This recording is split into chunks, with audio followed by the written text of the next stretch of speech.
To go behind the scenes at one of the summer's most anticipated movies, the sequel to Robocop, titled What Else? Robocop 2.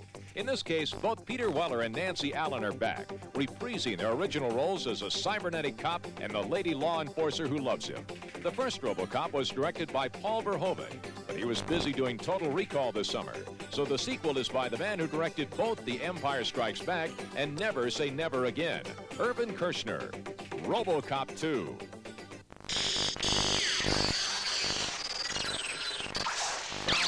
All right, stand by now for the picture. Quiet, please. And roll the camera.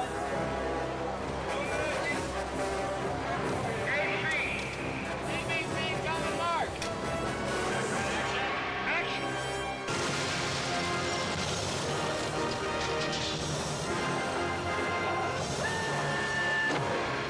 What is Robocop? Let's see.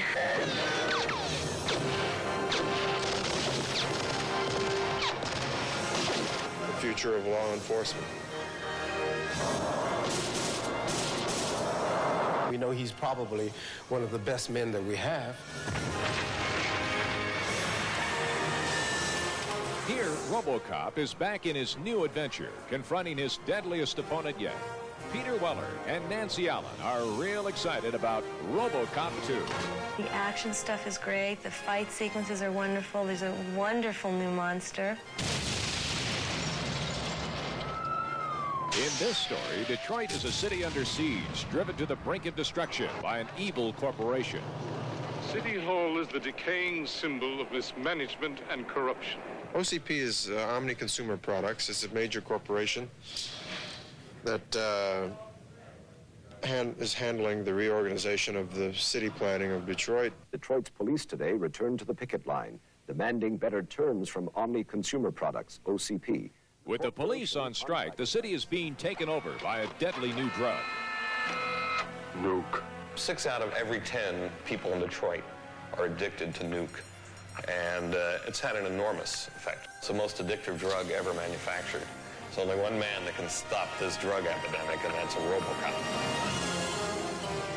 Robocop 2 has a number of spectacular action sequences, staged by director Irvin Kershner, a veteran of such action thrillers.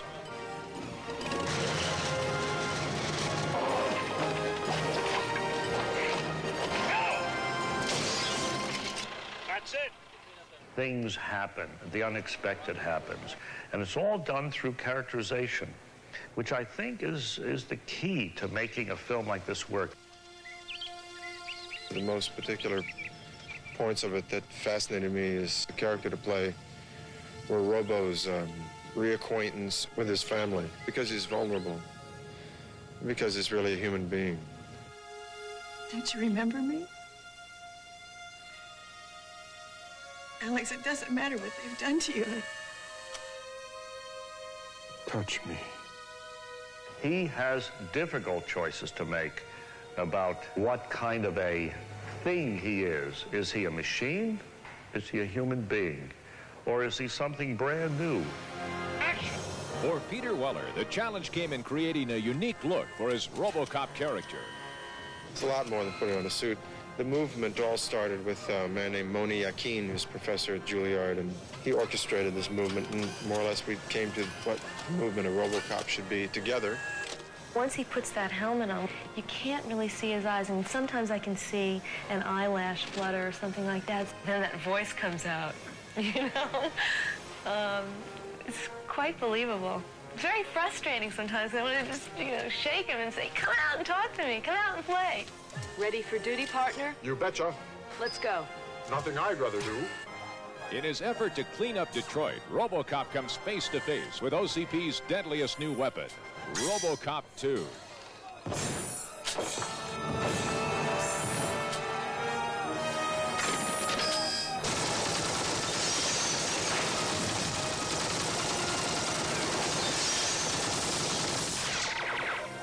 Bringing this robo-monster to life was an incredible challenge for special effects wizard Bill Tippett.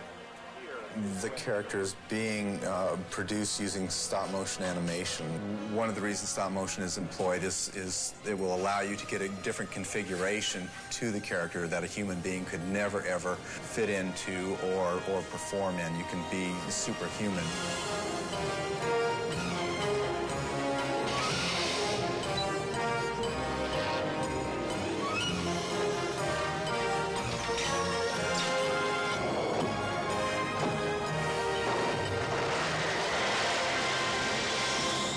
It's an action science fiction picture. It's not a fairy tale. It's like a serial. It's a comedy. Come on, we all know it.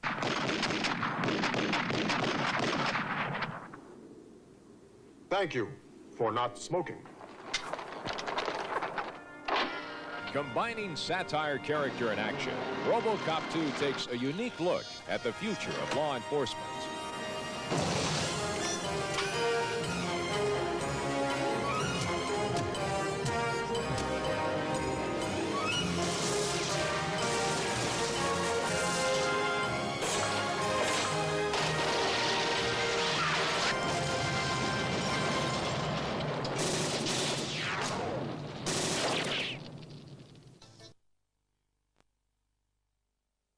And speaking of Robocop, Robocop 2 is shooting it out at number 3.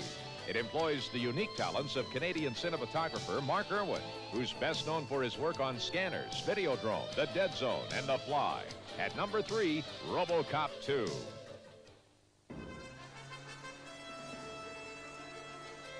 Ladies and gentlemen, with great pleasure, I give you Robocop 2.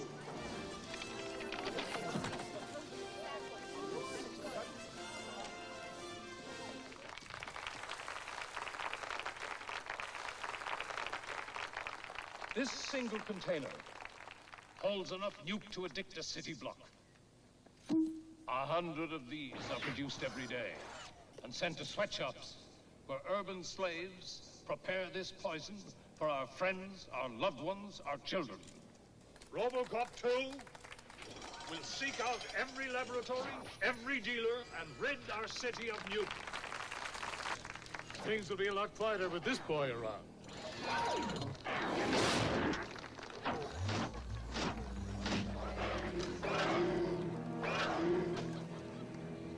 What's wrong with him? Oh, it's nothing. It's nothing at all.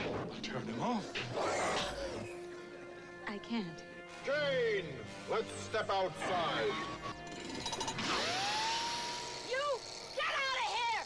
You're obsolete! That thing is a killer!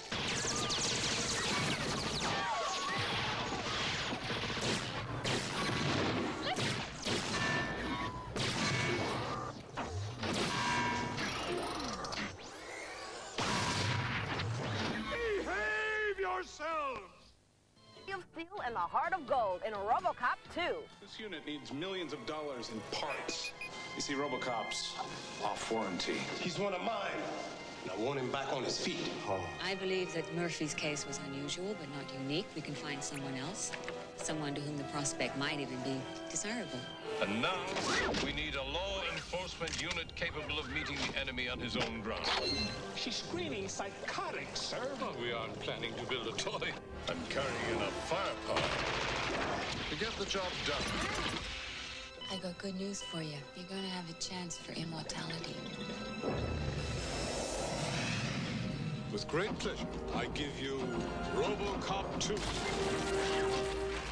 Ah, yes. Things will be a lot quieter with this boy around. That thing is a killer!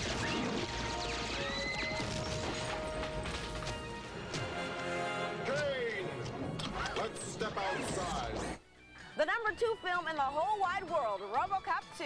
And To be the debut at number 2 of the cop with the heart of steel, case-hardened steel, encased in the almost indestructible body of Robocop 1. Back this week to battle a new nemesis named Robocop 2.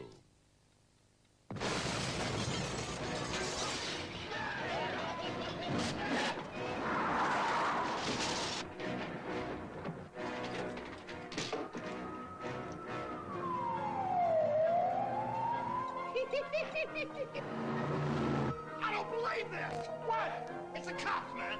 Cops are on strike, stupid! Can't you hear that?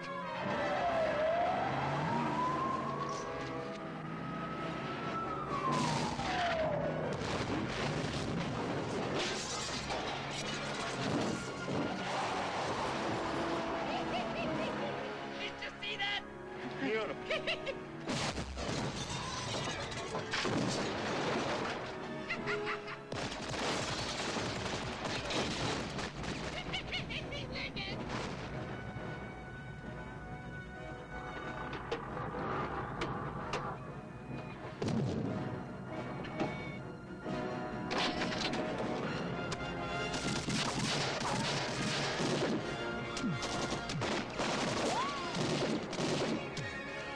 Peace, officer.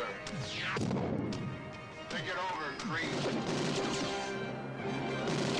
10 this week. As sure a sign of summer as hot weather and Bungalow Bar ice cream. Clanking and cranking its way to number 7 is the sequel. Clanking and cranking its way to number 7 is the sequel to the original Robocop called What Else? Robocop 2.